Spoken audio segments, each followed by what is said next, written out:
எல்லாருக்கும் வணக்கம். நம்ம அழகே அழகு சீரியலில் ஓவர் ஆக்டிங் உடம்புக்கு ஆகாது அப்படிங்கிற மாதிரி நெஞ்சுவலி அப்படின்னு ஆக்ட் பண்ண இந்த ராஜலக்ஷ்மிக்கு உண்மையிலேயே நெஞ்சுவலி வரணும்.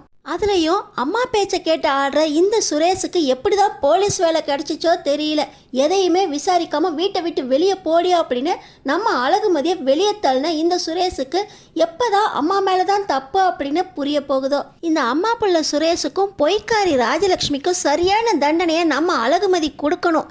என்ன தண்டனை கொடுக்க போகிறாங்க தெரிஞ்சுக்கிறதுக்கு முன்னாடி இந்த வீடியோக்கு ஒரு லைக் போட்டுக்கோங்க. ஸோ பார்த்தீங்கன்னா உங்கள் மாப்பிள்ளை எனக்கு அட்வைஸ் பண்ணுற அளவுக்கும் எங்கள் அப்பா அம்மா பதட்டமாகிற அளவுக்கும் நான் எந்த தப்புமே செய்யாத தப்புக்கு என்னால் மன்னிப்பு கேட்கவே முடியாது அப்படின்னு நம்ம அழகுமதி அவங்களோட வார்த்தையில் நிலையாக நிற்க ஐயோ இவ தப்பே செய்யலையாமே அப்படின்னு இந்த ராஜலக்ஷ்மி நெஞ்சில் அடிச்சுக்கிட்டு மறுபடியும் பொய் வேஷம் போடுறாங்க.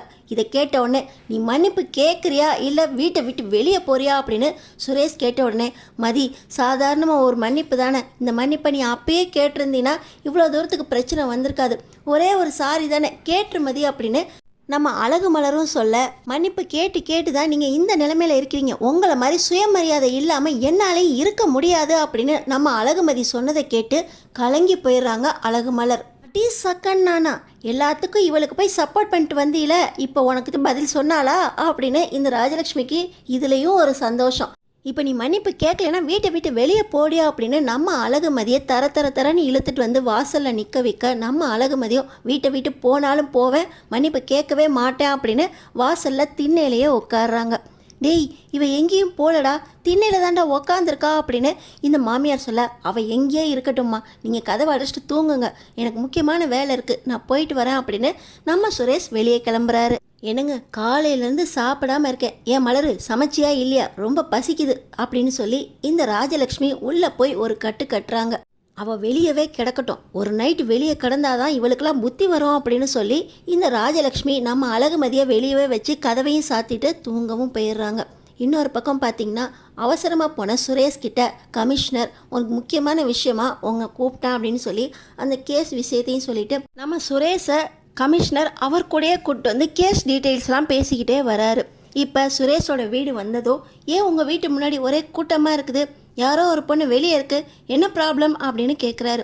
அதெல்லாம் ஒன்றும் இல்லை சார், எல்லாம் கதை பேசிக்கிட்டு இருக்காங்களோ என்னவோ அப்படின்னு சொல்லி சுரேஷ் சமாளிச்சுக்கிட்டு இருக்கும்போதே அங்கே வெளியே உட்காந்துருக்க பொண்ணு உன் ஒய்ஃப் தானே, அவங்க ஏன் வெளியே இருக்காங்க, ஏன் உங்கள் வீட்டு முன்னாடி கூட்டம் கூடியிருக்கா அப்படின்னு சுரேஷ்கிட்ட அந்த கமிஷனர் ரொம்ப கோபமாக கேட்க இந்த அழகுமதியை பற்றி உங்களுக்கு ஏற்கனவே தெரியும் தானே சார், இவ என் மேலேயே உங்ககிட்ட கம்ப்ளைண்ட் பண்ணி பொய் கேஸ் கொடுத்து மீடியா ப்ரெஸ் அப்படின்னு எல்லாருக்குமே போய் வீடியோவையும் கொடுத்து என் வேலை போகிறதுக்கே காரணமானவ இவ தான். அதுக்கப்புறம் இவளை கல்யாணம் பண்ணதுக்கப்புறம் தான் மேலே தான் எல்லா தப்பா அப்படின்னு எழுதி கொடுத்தவ தானே சார், இவளை உங்களுக்கு ஞாபகம் இருக்குதானே, இப்போயும் அதான் ஏதோ பிரச்சனை பண்ணலாம் அப்படின்னு எங்கள் குடும்பத்துக்கிட்ட பிரச்சனை பண்ணி இப்போ வெளியே நிற்கிறா சார் அப்படின்னு சுரேஷ் சொல்கிறாரு. ஓ உன் மேலே கேஸ் கொடுத்தவனா இந்த பொண்ணு மேலே தப்புன்னு நினச்சியா, அப்போ உன் மேலே தான் தப்பு, எல்லா விஷயமும் எனக்கு தெரியும், நீ அந்த காலேஜ் ஸ்டூடெண்ட்ஸை உன் மாமாவோட சேர்ந்து அடியாளுங்க மாதிரி அடித்து ஆஸ்பத்திரியில் சேர்த்ததுனால தானே உன் வேலையே போச்சு, அதை இந்த பொண்ணு ரெக்கார்ட் பண்ணி சோசியல் மீடியாவில் கொடுத்துருச்சுன்னு சொல்லியாத உனக்கும் இந்த பொண்ணுக்கும் பிரச்சனை.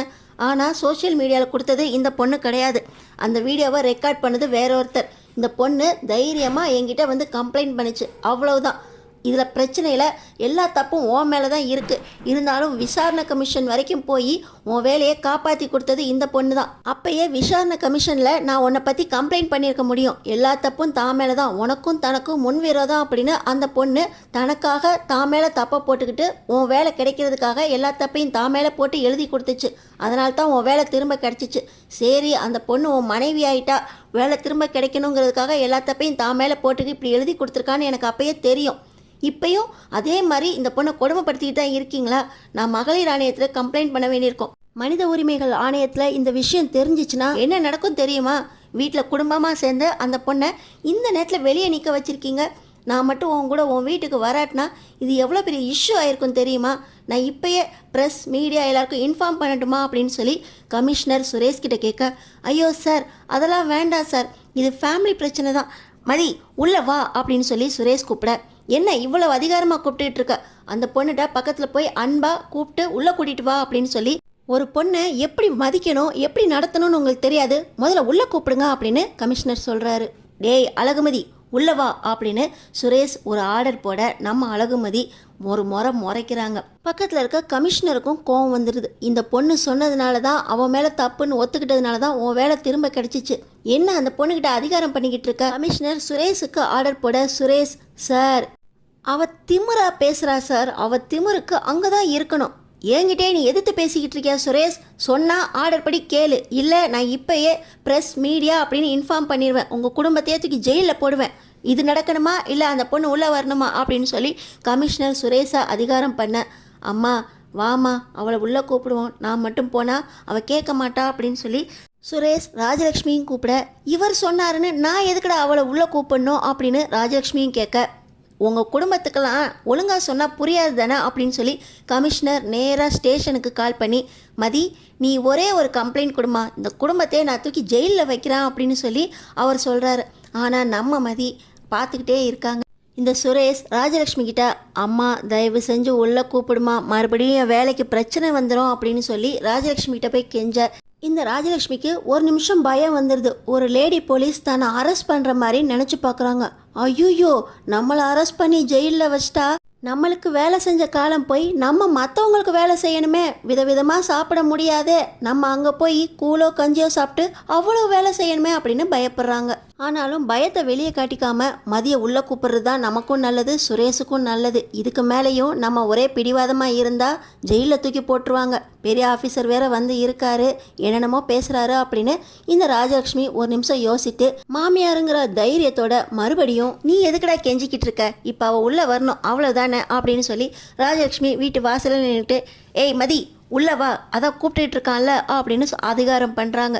இந்த வீட்டில் எனக்கு மரியாதை இல்லை, சுயமரியாதை எனக்கு ரொம்பவும் முக்கியம் அப்படின்னு சொல்லி நம்ம அழகுமதி வெளியவே இருக்க, அம்மா அழகுமதி உள்ள வாமா அப்படின்னு சொல்லி மறுபடியும் ராஜலக்ஷ்மி கூப்பிட, இப்போ கூட என் மேலே தப்பு இல்லை அப்படின்னு நீங்கள் என்னை உள்ளே கூப்பிடல, உங்களோட பெரிய ஆஃபீஸர் கமிஷனரே வந்து சொல்லாரு, அதனால தானே கூப்பிடுறீங்க, நான் உள்ளே வர முடியாது, யார் வரட்டுமோ வரட்டும், யார் என்ன சொன்னாலும் நான் கேட்க மாட்டேன் அப்படின்னு நம்ம அழகுமதி பிடிவாதமாக இருக்க, சுரேஷோட வீட்டை சுற்றி இருக்கிறவங்க எல்லாருமே சுரேஷ் குடும்பத்தை பார்த்து ஒரு மாதிரி பேசிக்கிட்டு இருந்ததை பார்த்தோன்னே, அம்மா ஊரே சூடி அசிங்கமாக இருக்குமா, கமிஷனர் வேற சொல்கிறாரு, இவ உள்ளே வரலைன்னா பெரிய பிரச்சனை ஆயிரும்மா, முதல்ல உங்களை அரெஸ்ட் பண்ணுவாங்க, நம்ம குடும்பத்தில் இருக்க யாரையுமே சும்மா விட மாட்டாங்கம்மா அப்படின்னு சுரேஷ் பயந்து போகிறாரு. இந்த பயத்தை பார்த்த உடனே, அடியே நான் என்ன தாண்டி செய்யணும் சொல்கிற அப்படின்னு ராஜலக்ஷ்மி கேட்க, எந்த தப்பும் செய்யாதப்ப என்னை கழுத்தை பிடிச்சி வெளியே துரத்துனார்ல உங்கள் பிள்ளை, என்ன நடந்துச்சு அப்படின்னு உங்கள் பிள்ளைகிட்ட நீங்களே உங்கள் வாயால் உண்மையை எடுத்து சொல்லணும். மறுபடியும் சொல்கிறேன், உண்மையை உங்கள் பிள்ளைகிட்ட சொல்லணும். உங்கள் பிள்ளை காது கொடுத்து கேட்டு யார் மேலே தப்பு அப்படின்னு அவரே புரிஞ்சுக்கணும். இனி இந்த தப்பு நடக்காது, இந்த மாதிரி நான் நடந்துக்க மாட்டேன் அப்படின்னு உங்கள் வாயால் நீங்கள் சொல்லி என்கிட்ட மன்னிப்பு கேட்டால் தான் நான் வீட்டுக்குள்ளே வருவேன் அப்படின்னு நம்ம அழகுமதி நிற்க, இதுதான் நேரம் அப்படின்னு உனக்கேத்தாப்புல மாற்றிக்கிட்டீல, நான் நடந்ததை என் பிள்ளைகிட்ட சொல்கிறேன்டே அப்படின்னு சொல்லி இப்போ இந்த ராஜலக்ஷ்மி நடந்த ஒவ்வொரு வார்த்தையும் வார்த்தை மாறாமல் சொல்லிக்கிட்டு இருக்காங்க. இதை நம்ம மலரும் கேட்டுட்டு, அப்பாடா இவங்க வாயிலிருந்து உண்மை வந்துருச்சே, வார்த்தையெல்லாம் மாறாமல் வருது, அப்போ இந்த நெஞ்சுவலி கதையெல்லாம் யார் சொல்கிறது அப்படின்னு நம்ம அழகுமதி மறுபடியும் இந்த ராஜலக்ஷ்மி கிட்ட கேட்க, நெஞ்சுவலி வந்ததெல்லாம் பொய் தாண்டா, நான் நெஞ்சில் கையை வச்சுக்கிட்டு உன்னை இங்கே வர வச்சு இவளை வீட்டை விட்டு வெளியே துரத்துறதுக்காக தாண்டா இப்படிலாம் பண்ணினேன் அப்படின்னு இந்த ராஜலக்ஷ்மி வாக்குமூலம் கொடுத்துக்கிட்டு இருக்காங்க. இதையெல்லாம் இந்த கமிஷனர் ரெக்கார்ட் பண்ணிடுறாரு.